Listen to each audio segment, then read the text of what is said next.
नमस्कार, स्वागत है आपका। मैं हूं आपके साथ शी। पिछले 5 दिनों में देश की सियासत 360 डिग्री से घूम चुकी है। प्रधानमंत्री नरेंद्र मोदी ने 5 राज्यों में विधानसभा चुनाव से पहले एक ऐसा मास्टर स्ट्रोक चल दिया है जिसकी धमक 2024 के चुनाव तक बरकरार रहेगी। ये मास्टर स्ट्रोक है महिला आरक्षण बिल का। और ये बात सही है कि चुनाव में महिलाओं को 33% का आरक्षण अभी नहीं मिलेगा, लेकिन इसके फायदे जो लेने की तैयारी है वो पूरी तरीके से दिखाई दे रही है। देखिए, संसद के दोनों सदनों में बिल पास हो जाने के बाद प्रधानमंत्री नरेंद्र मोदी पहली बार दिल्ली से बाहर निकले और सीधे अपने संसदीय क्षेत्र वाराणसी पहुंच गए। जगह जगह महिलाओं ने प्रधानमंत्री का स्वागत किया। महिला आरक्षण बिल पास कराने के लिए धन्यवाद किया प्रधानमंत्री का। और इन तस्वीरों ने यह बताया आज कि आने वाले चुनावों के लिए बीजेपी की रणनीति आखिर आगे क्या रहने वाली है। काशी के संपूर्णानंद संस्कृत विश्वविद्यालय में कार्यक्रम भी आयोजित हुआ, जिसमें प्रधानमंत्री नरेंद्र मोदी ने करीब 5000 महिलाओं के साथ संवाद स्थापित किया। पीएम ने जहां महिला मोर्चे पर सरकार की उपलब्धियों को वहां गिनाया, तो विपक्ष पर भी ताबड़तोड़ हमले किए। आज प्रधानमंत्री ने कहा कि यह कानून 3 दशकों से लटका हुआ था और संसद में ऐसी पार्टियों को समर्थन करना पड़ा जो अब तक इसका विरोध करते थक नहीं रहे थे। प्रधानमंत्री का जो सीधा निशाना था वो किस तरफ था, आप समझ गए होंगे। समाजवादी पार्टी की तरफ था, क्योंकि 2010 में जब यह बिल राज्यसभा में पास हुआ था तब समाजवादी पार्टी के साथ साथ आरजेडी और जेडीयू ने भी इसका विरोध किया था। यानी पीएम ने काशी से यूपी और बिहार दोनों को साधने की कोशिश की आज। हालांकि इस बार तीनों ही दलों ने इस बिल के समर्थन में वोटिंग की। काशी में पीएम मोदी जहां जहां पहुंचे, हर जगह महिलाओं ने उनका स्वागत किया। ये बताने और जताने की कोशिश हुई कि मोदी सरकार के इस फैसले से महिलाओं को उनका हक मिल गया है।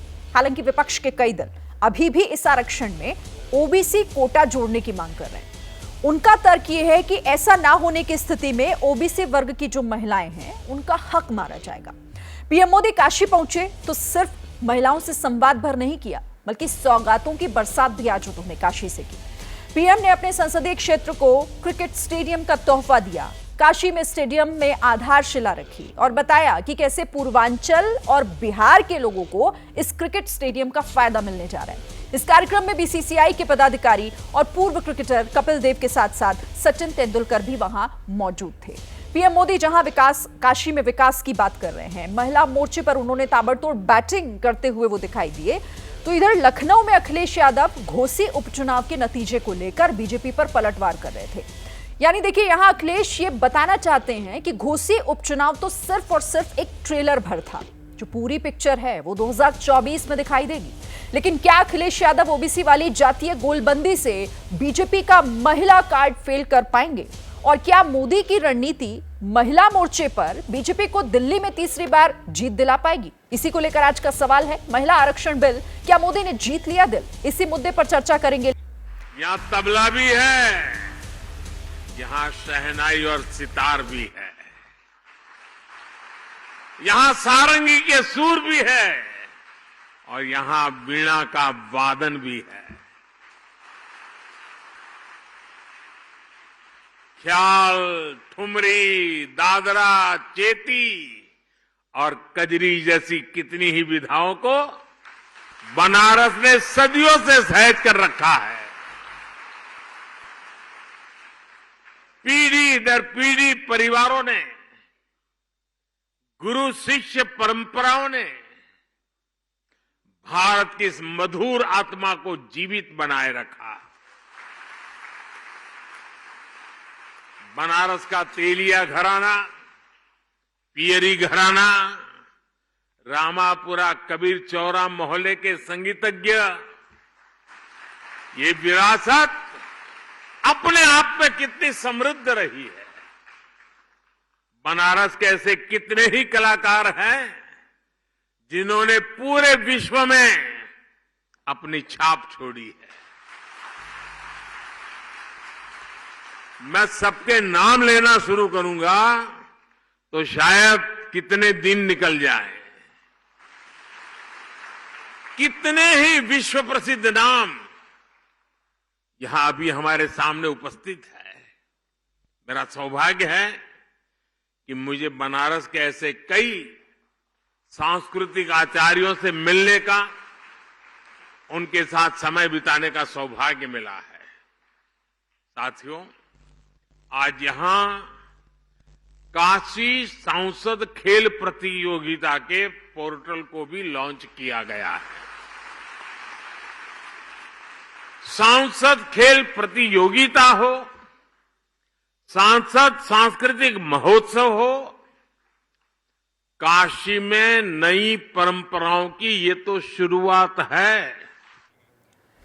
तो काशी में नई परंपराओं की शुरुआत है। काशी में किस तरीके से विकास जो है वो रफ्तार पकड़ रहा है, उसका जिक्र यहां प्रधानमंत्री नरेंद्र मोदी कर रहे थे। लेकिन महिला आरक्षण बिल पास हो जाने के बाद सबसे पहले अपने संसदीय क्षेत्र में पहुंचना, महिलाओं के साथ संवाद स्थापित करना, इसके मायने क्या हैं और किस तरीके से ये 2024 की क्या वो चुनावी पिच तैयार हो गई है और इसमें अब विपक्ष कैसे आखिर अपनी तरफ से क्या और कौन सा दाव चलेगा, इस पर हम बात करेंगे। हमारे साथ कई खास मेहमान जो हैं वो जुड़ गए हैं। सबसे पहले मैं परिचय आपका करा दूं। स्टूडियो में बीजेपी की प्रवक्ता अनिला सिंह जी हमारे साथ यहां पर मौजूद हैं। कांग्रेस के प्रवक्ता संजीव सिंह को इस वक्त आप देख रहे हैं। मनोज सिंह काका समाजवादी पार्टी के प्रवक्ता हमारे साथ जुड़ गए हैं और स्टूडियो में ही वरिष्ठ पत्रकार अकुश श्रीवास्तव जी भी हमारे साथ बने हुए हैं। आप सबका बहुत बहुत स्वागत है। लेकिन शुरुआत सबसे पहले मैं मनोज काका जी आपके पास आते हुए, क्योंकि जिस तरीके से देखिए आज प्रधानमंत्री नरेंद्र मोदी पहुंचे बनारस, काशी में उन्होंने बहुत सारी बातें कही, लेकिन महिला आरक्षण बिल को लेकर जो उन्होंने कहा वो ये कि देखिए रोकने वाले तो रोकते रह गए, लेकिन हम ही हैं जिन्होंने वो सपना साकार किया, वो बिल लेकर आए जिसका इंतजार महिलाएं कर रही थी। और ये जो रोकने वाली बात उन्होंने कही है ना, जो बाधाएं कौन कौन बन रहा था, वो सीधा निशाना आप पर ही था, आप समझ रहे होंगे, क्योंकि जिक्र 2010 का था।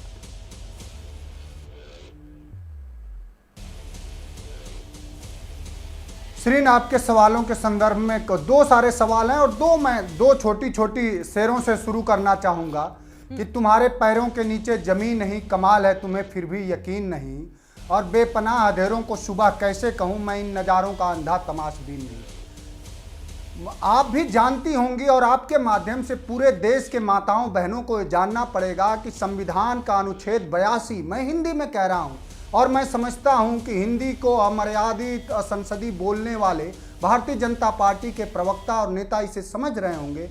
संविधान के अनुच्छेद 82 में उल्लिखित है कि census delimitation after census, delimitation तभी होगा जब सेंसस होगा, और 2026 तक इस देश में संविधान में संशोधन है कि 2026 तक कोई डिलिमिटेशन नहीं होगा। और अब जनगणना कब होगी, आप भी जान रहे हैं कि 2021 में जनगणना करानी थी, लेकिन दुर्भाग्य से भारतीय जनता पार्टी जातिगत जनगणना के चूंकि पक्ष में नहीं है। वो जानती है कि जातिगत जनगणना हो जाएगा तो दलितों, पिछड़ों, आदिवासी समाज का जो हजारों सालों से भारतीय जनता पार्टी के अंदर जो एक सामंती व्यवहार है, जो उनका शोषण कर रहा है, उनके शोषण की कलई खुल जाएगी। तो 2031 में अब होगी जनगणना, उसके बाद होगा डिलिमिटेशन, तब जाके ये बिल के मायने निकल पाएंगे और तब ये हो पाएगा। जिस बनारस में मोदी जी गए हैं उनका संसदीय क्षेत्र है, स्वागत होना चाहिए, लेकिन मैं उसी बनारस का हूं, मैं तो वहीं का रहने वाला हूं और वहां के दुख पीड़ा को रोज भोगता हूं। उस बनारस में उस माँ को मोदी जी ने क्या जवाब दिया होगा जिसका बेटा कोरोना काल में उसी बनारस में एक दवा के अभाव में मर गया, दवा के अभाव में मरने के बाद उसे एम्बुलेंस तक नसीब नहीं हुई। अभी कल आगरा में हमारी विदेशी पर्यटक मिली, 1 घंटे तक उसको एम्बुलेंस नहीं, और एम्बुलेंस नहीं मिली और उस माँ के मरे हुए बेटे का हाथ जमीन पे घिसता रहा और मां चिल्लाती रही और कोई नहीं देखने वाला था। जिस बनारस में नरेंद्र मोदी जी गए हैं, अभी विगत दिनों 1 घंटे के बारिश में लबालब है। उसी बनारस के चौबेपुर थाना अंतर्गत एक नौजवान युवा की सरकार समर्थित गुंडों ने हत्या कर दी। और मोदी जी आपके संसदीय क्षेत्र, मैं खत्म कर रहा हूं सिर्फ 1 सेकेंड, बोलिए। मोदी जी आपके संसदीय क्षेत्र का एसएचओ उस नौजवान के परिवार को न्याय देने के बजाय उन सामंती गुंडों का साथ दे रहा।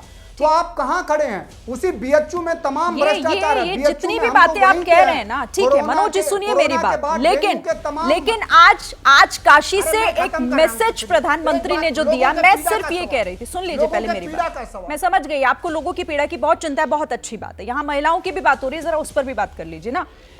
उन्होंने तो साफ साफ ये मैसेज वहां से दे दिया ना, और आप भी समझ रहे हैं कि ये मैसेज काशी से कहां तक पहुंचा होगा, कि महिलाओं के हक की बात करने वाली पार्टी सिर्फ हमारी है, सिर्फ बीजेपी है, क्योंकि आज वहां महिलाओं से मिलकर उन्होंने यही किया, महिलाएं स्वागत में खड़ी थी वहां उनके।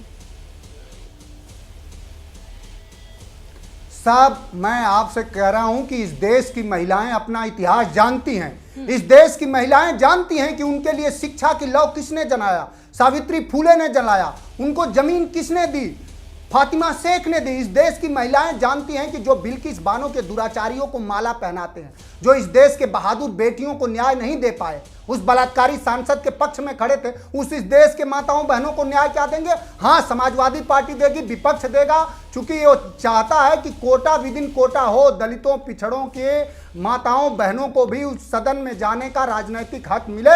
और समाजवादी पार्टी इंडिया गठबंधन की सरकार बनेगी तो दलितों पिछड़ों का हक सुनिश्चित होगा। उस आरक्षण में हक के हाशिए पे खड़ी महिलाओं का भी बात का जवाब नहीं दिया। चलिए, मैं जाए। आगे आपसे इस पर जवाब लूंगी और साथ ही कांग्रेस के प्रवक्ता से भी हम बात करेंगे, लेकिन अनिल जी, इस पर जवाब आप दे दीजिए। जो यहाँ पर मनोज काका कह रहे हैं कि आप लोगों ने तो सिर्फ घुमा दिया है, क्योंकि ये तो बहुत दूर तक बात जाएगी और बिल सिर्फ इसीलिए क्योंकि 2024 साल। मेरी सबको राम राम। देखिए, यही होता है नजरिया। ये लोग हमेशा गिलास को आधा देखेंगे, पूरा देखना ही नहीं चाहते। जो मतलब जो भरा हुआ गिलास है उसको पूरी तरीके से देखना नहीं चाहते हैं। मैं ये कहती हूँ, शुरुआत तो हुई, कानून तो बन रहा है। अरे जब भी मिले तो 75 साल हो गए, अमृत काल हम मना रहे हैं। महिलाएं निरंतर इस चीज का संघर्ष करती आ रही हैं कि हमारा रिप्रेजेंटेशन जो है, प्रतिनिधित्व जो है, कैसे बढ़े, पार्लियामेंट में कैसे बढ़े, असेंबली में कैसे बढ़े। पर इनको ये लग रहा है, अब आप बताइए कब डिलिमिटेशन होगा, कब सेंसस होगा, कब ये कानून लागू होगा। होगा ना भाई, आगे आने वाली पीढ़ियों के लिए तो उनका जो भागीदारी है वो सुनिश्चित तो हो रही है। आप लोग जो हैं छोटी नजरिए से छोटी चीज देखते हैं, हम जो हैं बड़े नजरिए से दूरदर्शिता वाली जो नजर होती है उसको देखते हुए कार्य करते हैं और पुख्ता कार्य करते हैं। इसमें कोई दो राय नहीं है। आज जो छाती पीट पीट कर चिल्ला रहे, अरे महिलाओं के लिए क्या किया, ये कानून कैसे बन रहा है, ये वही लोग हैं ना जिन्होंने अड़चने लगाई, ये वही लोग हैं ना जिनके नाम पर पूरा पर्चा फाड़ा है सोनिया गांधी जी ने कि भाई 2010 में ही ये पास हो जाता अगर विपक्ष के जो लोग हैं वो साथ दे देते और जो कांग्रेस के भी कुछ लीडर्स हैं वो साथ दे देते। तो सीधी सी बात है, ये वही विपक्ष है ना। हम अच्छी तरीके से जानते हैं, हम क्या पूरा राष्ट्र जानता है कि चाहे वो लालू जी रहे हो, चाहे मुलायम सिंह यादव जी रहे हो, किस प्रकार की शरद यादव जी रहे हो, किस प्रकार की टीका टिप्पणी की गई है। ठीक है कि जी ठीक है, आप पूरा कर लीजिए, उसके बाद फिर मैं दूसरी प्रवक्ता के पास जाती हूँ। तो लब्बो लबाब ये है कि मिलेगा एक्ट बनने के बाद। दूसरी बात ये है, इन्होंने बहुत कुछ काशी के विषय में कहा, इन्होंने बहुत कुछ वाराणसी के विषय में कहा। मैं केवल एक ही बात यहाँ पर कहना चाहती हूँ, अगर पूर्वांचल या काशी विशेष के बारे में बात करती हूं मैं, तो अगर वहां पर कार्य नहीं हो रहा होता, वहां परियोजनाएं नहीं चल रही होती, वहां के लोग अगर खुश नहीं होते भारतीय जनता पार्टी के साथ, तो नतीजे अपने 22 में देखे हैं। ठीक है, पूरा आप संजीव जी आपके पास आते हैं और सीधा सा जो सवाल यहाँ पर जो मनोज काका ने उठाया उसका जवाब अनिल जी ने ये दिया है कि भाई हमने शुरुआत तो की, रास्ता तो तभी खुलेगा ना जब उस रास्ते को बनाने की कोशिश की जाएगी, और ये बिल लाना इसलिए जरूरी था। मुझे लगता है सिरिन जी कि सबसे पहले ध्यान देना होगा कि महिला आरक्षण को लेकर के हमारे पूर्व प्रधानमंत्री, हमारे नेता स्वर्गीय राजीव गांधी जी ने जब 1989 में पंचायतों में 1/3 आरक्षण की बात की थी, तो आपको याद होगा कि वो हमारा प्रस्ताव राज्यसभा में नहीं पास हो पाया था। उसके बाद राजीव गांधी जी के सपने को नरसिम्हा राव की सरकार ने 1993 में पास कराया, जिसको लेकर के आज पूरे देश में जो भारतीय जनता पार्टी महिला आरक्षण की बात कर रही है, पहले उनकी बात बता दूं कि आज पूरे देश में नगर पालिका से लेकर के नगर पंचायतों से लेकर के 15 लाख से ज्यादा महिलाएं, ये कांग्रेस की देन है कि आज वो आरक्षण के द्वारा आज वो उन जगह पे काबिज है। दूसरी तरफ हमने इनके संगठन की बात कर दूं, आज तक भारतीय जनता पार्टी में एक भी महिला अध्यक्ष बनी तो अनिला जी बता दें, हमारी बड़ी बहन है। इनके बारे में बता दूं, जब इनका जन्म हो रहा था आरएसएस, इनकी मातृ संगठन का आरएसएस का, तो 1925 में द्वितीय महिला राष्ट्रीय कांग्रेस की अध्यक्ष बनी थी श्रीमती सरोजनी नायडू, और जब इनके द्वितीय प्रमुख गुरु गोलवलकर बने थे 1939 में, उसके पहले हमने 1933 में श्री नेली सेन गुप्ता को राष्ट्रीय अध्यक्ष बनाया था। तो ये इस पे बात करने लायक नहीं है। दूसरी तरफ क्या हमने देखा संसद में सिरिन जी, बहुत हल्ला किया गया कि विशेष सत्र क्या नाम दिया गया था? नारी शक्ति वंदन। नारी शक्ति वंदन का अंत कहां होता है कि एक पार्लियामेंट में एक सांसद, मैं कहता हूं गली छाप की भाषा बोलते हुए बसपा के सांसद को किस तरह से बोला, आज दानिश अली के ऊपर जिस तरह से हमला किया, एक दिल्ली के सांसद को माननीय कहना मैं अपमान समझता हूं। रमेश बिधुड़ी पे आज नरेंद्र मोदी जी चुप हैं, क्या जवाब देना चाहते हैं? लोकसभा अध्यक्ष जी चुप हैं, क्या जवाब देना चाहते हैं? इसलिए हमारे नेता राहुल गांधी का, मैं खत्म कर रहा हूं, हम ये कहना चाहते हैं कि बशीर बद्र की 4 लाइन है, इनको ननी अनिला जी को बताना चाहता हूं और वाराणसी के सांसद नरेंद्र मोदी जी को कि वो दिलों में आग लगाएंगे। मैं दिलों की आग बुझाऊंगा, उसे अपने काम से काम है, मुझे अपने काम से काम है। कांग्रेस पार्टी महिला आरक्षण का काका जी, आप ये बीजेपी और अनिला जी को मत बताइए, अब आप ये जनता को बताइए कि आखिर आपके पास अब इसकी काट क्या है। मैं आती हूं पहले अक्कू जी के पास आते हुए। अक्कू श्रीवास्तव जी, ये मास्टर स्ट्रोक रहा? निश्चित रूप से मास्टर स्ट्रोक रहा और हम सब लोग एक तरीके से आकलन करते ही रहेगा क्या होगा और अचानक ये पेश हो गया। ये तय है कि इसकी शुरुआत नीचे के स्तर पर राजीव गांधी के ज़माने में हुई थी और उसका फ़ायदा भी हुआ महिलाओं को, इसमें कोई दो राय नहीं, कोई मना नहीं करता। लेकिन ये भी तय है कांग्रेस और उनके संगी साथियों द्वारा संसद और विधानसभा में जो 33% आरक्षण को लेकर के पहल की गई, उस पर अड़ंगा लगाया गया, उसको रोका गया और उसको ना होने देने की कोशिश की गई और तर्क ऐसे बेतुके और बेशर्मी वाले दिए गए जिसको मैं यहाँ उल्लेख करना नहीं देना चाहता हूँ। इस वजह से नहीं पास होने पाया और आज जब ये पास हो गया या पास होने के बाद में इसकी एक शुरुआत हुई है, कानून बनने की शुरुआत हुई है। देखिए, इन्होंने भारतीय जनता पार्टी ने कम से कम एक हलवाई तो बैठा दिया, कढ़ाई तो चढ़ा दी, अब उसके बाद धीरे धीरे सामान आएगा, मिठाई आएगी, सब कुछ होगा और फिर दूध आएगा, दूध फटेगा, बनेगा, सब समय पर हो जाएगा। वहाँ तो सिर्फ ख्याली पुलाव ही हो रहे थे बीच बीच में और महिलाओं के नाम पर हो रहे थे। जहाँ तक इतिहास की बात है तो गुरु गोलवलकर, कांग्रेस, ये सब जो है, तब भारतीय जनता पार्टी थी नहीं थी, ये मुझे उससे मतलब नहीं है। मतलब सिर्फ ये है, ये पहले ही कह चुका हूं कि कांग्रेस ने एक शुरुआत की थी लेकिन कांग्रेस झुकती चली गई। आज कांग्रेस का हश्र उसी झुकने की वजह से। और जहां तक शेर शायरी हाथ में भी हो सकता था, बिल्कुल ये पहले भी हो सकता था और ठीक तरीके से हो सकता, लेकिन जहां तक शेर शायरी का सवाल है तो मैं भी एक बात कही देता हूं, रास्ते क्या हैं, फासले क्या हैं, हौसले अगर हो तो मंजिलें क्या है। तो हौसला दिखाया गया है, इस हौसले के साथ आगे बढ़ी है पार्टी। और निश्चित रूप से भारतीय जनता पार्टी कोई हवा में बात नहीं करती, वो रणनीतिक काम करती है। रणनीति को रणनीति से काट सकें आप तो काटिए उसको, और नहीं तो फिर मुश्किल होगी। अब वो रणनीति नरेंद्र मोदी नाम के सज्जन ने पेश कर दी है, अब आप आगे लड़िए बैठ करके। और इसीलिए तो कहा जा रहा है ना कि ये देखिए चुनावी पिच तैयार हो गई है और उस पिच को बनाने की शुरुआत पूर्वांचल को चुनकर की गई है। मनोज काका जी, आपको नहीं लगता कि ये बाउंसर फेंक दिया गया है? आप लोगों के पास काट क्या है, बताइए ना जरा। देखिए सिरीन, एक लाइन है कि जब ठंडे चूल्हे पे खाली पतीली हो तो बताओ कैसे लिख दूं कि फागुन की धूप नशीली है।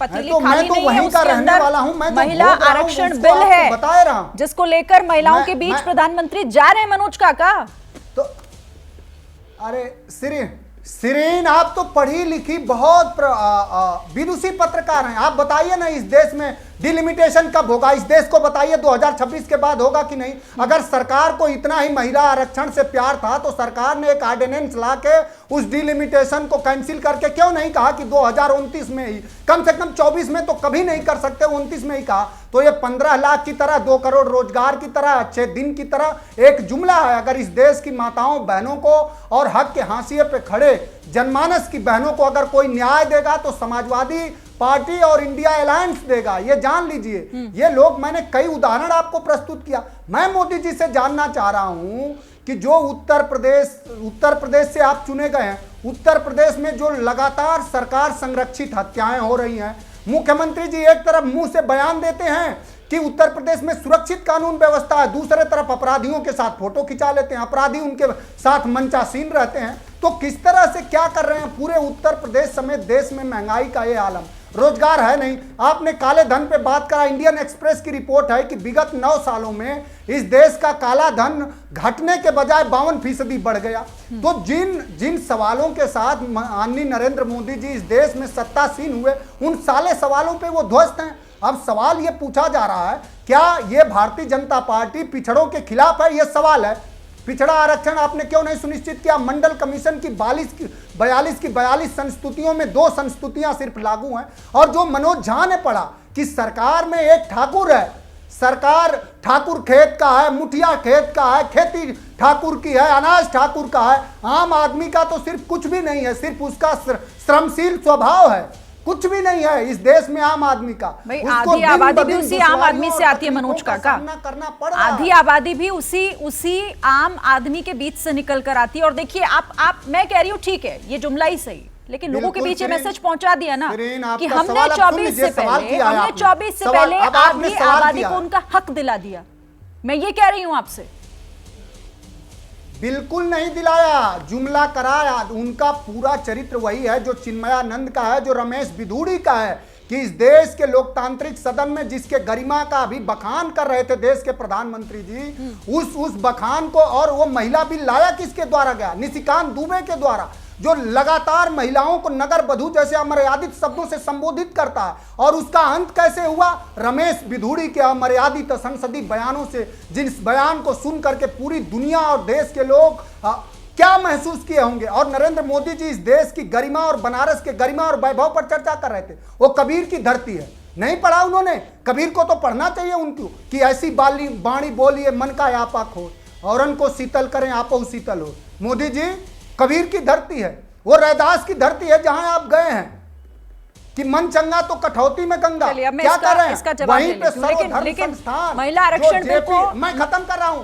मैं खत्म कर रहा हूं। वहां का बनारस, अशरीन बस एक लाइन है, एक लाइन। उसी बनारस में सर्वधर्म सेवा संस्थान जो इस देश के प्रथम राष्ट्रपति राजेंद्र प्रसाद द्वारा 1948 में स्थापित किया गया था, भारतीय जनता पार्टी ने उस पर बुलडोजर चलाया, जो जेपी लोहिया और विनोबा भावे का सपना था। आप किसका सपना कर रहे हैं? आप किसको गौरव बता रहे हैं? आप नाथूराम को स्थापित करना चाह रहे हो तो आपको बधाई, लेकिन आपने एक मिनट, आज बात हम नाथूराम गोडसे पर नहीं कर रहे, हम महिला आरक्षण बिल पर कर रहे हैं। तो मनोज काका प्लीज उसी पर रहिए, और कम वक्त इतना नहीं है कि बाकी मुद्दों पर भी हम चर्चा कर सके। अनिला जी इसका जवाब दीजिएगा, क्या ये वही जुमला है जो 15 लाख वाला जुमला था? मनोज काका सीधे सीधे कह रहे हैं कि सिर्फ उलझा रहे हैं आप जुमले में लोगों को। देखिए ऐसा है कि हाथ कंगन को आरसी क्या, पढ़े लिखे को फारसी क्या। ये लोगों ने इस देश की जनता को क्या सोच के रखा हुआ है? राज्यसभा 100% सारे राजनीतिक दलों ने वोट किया विमेन बिल के लिए, विमेन रिजर्वेशन बिल के लिए। लोकसभा 100% केवल 2 ओवैसी जी के मेंबर ऑफ पार्लियामेंट, उन्होंने नहीं किया, बाकी सब ने एक तरफा। काका जी की जो पार्टी है उन्होंने भी, और जो संजीव जी की पार्टी है उन्होंने भी। अरे भाई इतनी ज्यादा आपको तकलीफ था, इतना ज्यादा आप लोगों को एतराज था, तो वोट क्यों किया भाई? गुड़ खाएं गुलगुलों से परहेज करें। जाके पार्लियामेंट में तो आप वोट कर रहे हैं कि नहीं, बिल्कुल बढ़िया, बहुत उम्दा, क्या क्या, वाह वाह। और फिर यहाँ पर क्या ना अनिला जी, देखिए इसका विरोध आप लोग भी जानते थे कि कोई पार्टी नहीं कर पाएगी, लेकिन उन्होंने विरोध का अलग तरीका अपनाया। वो पूछ रहे हैं कि कब लाएंगे, तुरंत लागू करिए इसको। कैसे नहीं होता? विरोध का मतलब ये होता है कि कह देते भाई हम तो वोट नहीं करेंगे, हम एब्सटेन कर जाते हैं, मत करो नेगेटिव, हम एब्सटेन कर जाते हैं। नहीं, वोट किया ना, तो इसका मतलब सवाल वोट नहीं, सीधी सी बात है, वोट करने का मतलब है आप सहमति जता रहे हैं। आ रही हूं संजीव जी, वोट करने का मतलब है कि आप सहमति जता रहे हैं कि हम एग्री करते हैं। तो वो तो इस बिल में जो है ना अनिला जी, इसका विरोध कोई नहीं करेगा। नहीं तो वो ये राजनीति तो पूछेंगे ना, नहीं पूछे राजनीतिक दलों को, पक्ष को ये सवाल पूछने का हक है। नहीं, ये हक है उन्हें पूछने का कि आप गलत बोल रहे हैं। मैं सिर्फ गलत बोल रही हूँ कि आप उनको जवाब दीजिए। मैं जवाब दे रही हूँ। मनोज काका एक मिनट, नहीं, आप वोट कर रहे हैं तो इसका मतलब आप सहमति दिखा रहे हैं। वोटिंग इसीलिए होती है, वहां ड्रामा नहीं चल रहा होता है वोटिंग के समय कि देखो ऐसा है कि हमारा स्टैंड तो ये है कि 24 में मिल जाना चाहिए था, ये नहीं मिल जाना चाहिए था, वो नहीं हो जाना चाहिए था, और फिर आप वोटिंग करते हैं, हाँ बहुत बढ़िया, हम एग्री करते हैं। ये पूरी दुनिया देख रही है।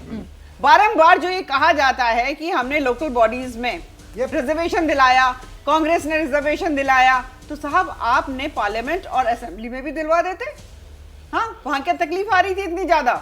आप लोगों की मंशा ही नहीं थी। फाइनली क्योंकि भाषा के ऊपर इन्होंने काफी कुछ कहा है, तो आप संजीव जी के पास जाएंगे ना, उनसे भी पूछ लीजिएगा वैसे, क्योंकि ये एक थाली के चट्टे बट्टे हैं, सारा अलायंस एक है।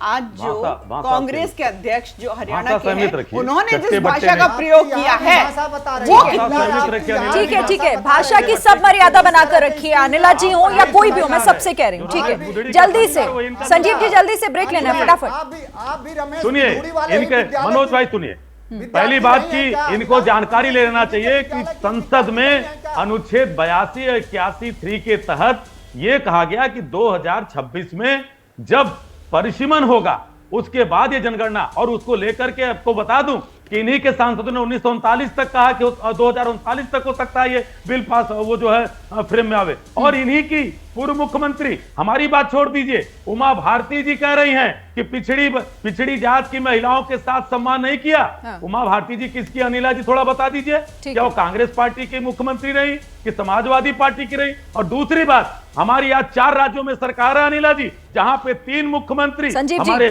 पिछड़े जात के आते हैं। और सुन लीजिए, एक बार फिर से स्वागत है आपका। और देखिए, जिस तरीके से महिला आरक्षण बिल पास होने के बाद पूर्वांचल पहुंचे प्रधानमंत्री अपने संसदीय क्षेत्र काशी से, उन्होंने आज ये मैसेज दिया कि देखिए अब यही एक चुनावी मुद्दा है, एक पिच उन्होंने तैयार कर दी है। विपक्ष अब उस पिच पर कैसे खेलेगा, इसी पर हम बात कर रहे हैं। संजीव जी, आप ही के पास आती हूँ। इससे पहले कि आप अपनी बात पूरा करें, मेरा सवाल भी सुन लीजिएगा कि ये तो देखिए, आप लोग तो सबको एकजुट करने में लगे रहे, आप लोग अपनी प्लानिंग में लगे रहे, प्लॉटिंग में ही लगे रहे, लेकिन यहाँ तो पूरा रोड मैप तैयार कर दिया है बीजेपी ने। मेरी बात अधूरी रह गई थी। मैं रोड मैप ये तैयार करते रहे, जो है मैं अनिला जी को कहना चाहता हूं वो करती है ना, देश की जनता देख रही है। मैं ये कहना चाह रहा था कि कांग्रेस की आज 4 राज्यों में सरकार है जहां 3 मुख्यमंत्री हमारे पिछड़े हैं, और इंडिया गठबंधन के 11 राज्यों में सरकारें हैं जहां 6 मुख्यमंत्री हमारे पिछड़े वर्ग से आते हैं, और वहीं भारतीय जनता पार्टी 10 राज्यों में है जहां 1 मुख्यमंत्री पिछड़े वर्ग से जिनकी विदाई तय है। दूसरी बात मैं पूछना चाहता हूं कि कौन से प्लाट तैयार किया है? ये नरेंद्र मोदी जी का संसदीय क्षेत्र है, इसको देखिए। ये 1961 में राष्ट्रपिता महात्मा गांधी के विचारों को प्रसारित करने के लिए राजघाट में सर्व सेवा संघ, जो कि रजिस्टर्ड बैनामा है सिरिन जी, 1960, 61, 70 में, जो कि पूर्ववर्ती सरकारों ने देश के पहले प्रधानमंत्री, पहले राष्ट्रपति और गुदड़ी के लाल बनारस के मुख्य प्रधानमंत्री हुआ करते थे, स्वर्गीय लाल बहादुर शास्त्री के कर कमलों से हुआ। इसको नरेंद्र मोदी की सरकार ने डिमोलिश कर दिया। ये वो लोग हैं जो गांधी की हत्या तो किए और 7 दशक से गांधी के विचारों की हत्या करें, ये नरेंद्र मोदी जी के संसदीय क्षेत्र में हुआ। दूसरी तरफ बीएचयू में डॉक्टरों की स्ट्राइक चल रही है, जहां पे बाउंसर के रूप में इनके गुंडे पत्रकारों को मार रहे हैं, और उन्हीं के भाई जो है बीएचयू में डॉक्टरों को मार रहे हैं। आज बीएचयू में इलाज नहीं चल रहा है। तीसरी तरफ पूछना चाहता हूं कि जिस महिला की बात कर रहे हैं, अभी उत्तर प्रदेश में लखनऊ के नजदीक सुल्तानपुर में एक महिला आरक्षी जो सेवा में ड्यूटी में फैजाबाद जा रही थी, उसको चाकू से गोदा गया। और यही नहीं, एक कैबिनेट मिनिस्टर हैं जो कि नशाबंदी का आंदोलन चलाते हैं, उनके लड़के की पिस्तौल से उन्हीं के घर में एक व्यक्ति की हत्या होती है, जिसको 120B के तहत आज भी मुजरिम नहीं बनाया गया। कहां मोदी जी बात करेंगे? घोसी के चुनाव परिणाम सिरिन जी ये इनके लिए बता दिया है। 58% के साथ इंडिया गठबंधन के साथ ही सुधाकर सिंह की जो जीत हुई है पूरे उत्तर, मैं खत्म कर रहा हूं, पूरे उत्तर प्रदेश में अगर उमा भारती जी के सवालों का जवाब नरेंद्र मोदी जी नहीं देते हैं, संसद में दानिश अली के खिलाफ जो बात बोली गई, अगर आपने मुझे ये बता दिया अपनी बात से संजीव जी कि देखिए, ये अगर दाव बीजेपी ने चला है तो आपके पास उसका ये काट या कुछ ये काट काम कर पाएगी? नहीं, देखिए, अगर घोसी के चुनाव के नतीजों को लेकर के आप बहुत उत्साहित हो रहे हैं, तो मुझे लगता है कि ठीक है, उत्साहित हो लीजिए। और निश्चित रूप से घोसी का चुनाव, सुनिए अब संजीव जी आप भी जरा। घोसी का चुनाव एक अलग किस्म का था, अलग तरीके का था, और इसको तमाम राजनीतिक उसमें विवाद हैं, चीज़ें हैं। वहाँ की स्थिति घोसी के चुनाव की फाइनली जब लड़ी जाएगी तो योगी बाबा की जो उन्होंने अपनी छवि बनाई है उस पर, और नरेंद्र मोदी का एडेड इलेक्शन वहाँ पर होगा, वो एक अलग सवाल है, अलग तरीके। और शायद उत्तर प्रदेश अकेला ऐसा राज्य होगा, जो अभी तक की खबरें आ रही, मैं नहीं कह सकता कि क्या है, जहाँ पर सीटों को लेकर के भारतीय जनता पार्टी काफ़ी आशान्वित है। अखिलेश भी घोसी को लेकर के बाद आशान्वित हो सकते हैं, लेकिन सब कुछ कांग्रेस को कितना मिलेगा वहां पर? क्या 4 सीटें मिलेंगी, 3 मिलेंगी, 5 मिलेंगी? कांग्रेस कहाँ रहेगी? कांग्रेस के भविष्य को लेकर के क्या होगा? कांग्रेस का जन्म, कांग्रेस का विस्तार, कांग्रेस की जो पूरी भूमि है वो तो खाली कर दी गई है। बिहार खाली कर दिया गया। अब बची खुची अगर मान लीजिए दिल्ली, चंडीगढ़, हरियाणा, पंजाब भी खाली कर दी जाएगी तो क्या होगा? तो कांग्रेस को लेकर के और देश में सचमुच आज ज़रूरत जो है कांग्रेस की है, और कांग्रेस की स्थिति को लेकर के अभी कांग्रेस को खुद बहुत कुछ सोचना होगा कि कैसे आगे लड़ाई लड़ी जाए। भारतीय जनता पार्टी अपना जो करेगी, कैसे करेगी, ये गलत सवाल है, लेकिन विपक्ष को भी अपने आप में सोचना होगा। ये 3 चीजों से घबराए हुए हैं। पहली बात, जातिगत जनगणना नहीं कराना चाहते। हमारे नेता श्री राहुल गांधी जी ने कहा कि 2011 की जो जनगणना अधूरी रह गई थी, मोदी जी इसी चुनाव में 33% महिलाओं को दे दीजिए, चलिए उसी पे आ जाइए। ये स्वीकार नहीं है। दूसरी तरफ जो 5 राज्यों के चुनाव होने वाले हैं, जो सेमीफाइनल है, जहां भारतीय जनता पार्टी का सुपड़ा मध्य प्रदेश, छत्तीसगढ़, राजस्थान और उसके साथ तेलंगाना में साफ होने वाला है। ये इसलिए घबराए हुए हैं कि उसके बाद किस मुंह से उत्तर प्रदेश में मोदी जी आएंगे। और अंकु जी, ज्योतिषाचार्य न बनिए, 2024 में मिलेंगे। आप जिस तरह से हल्के में कर रहे हैं कि घोसी का चुनाव, अरे जहां पे मुख्यमंत्री, चिंता कर रहे हैं 40 बाबू, सुनो संजीव बाबू, आपकी चिंता कर रहा हूँ कि आप एक सीट पे नहीं रहे, आप तो और ज्यादा पे रहे और आगे बढ़े।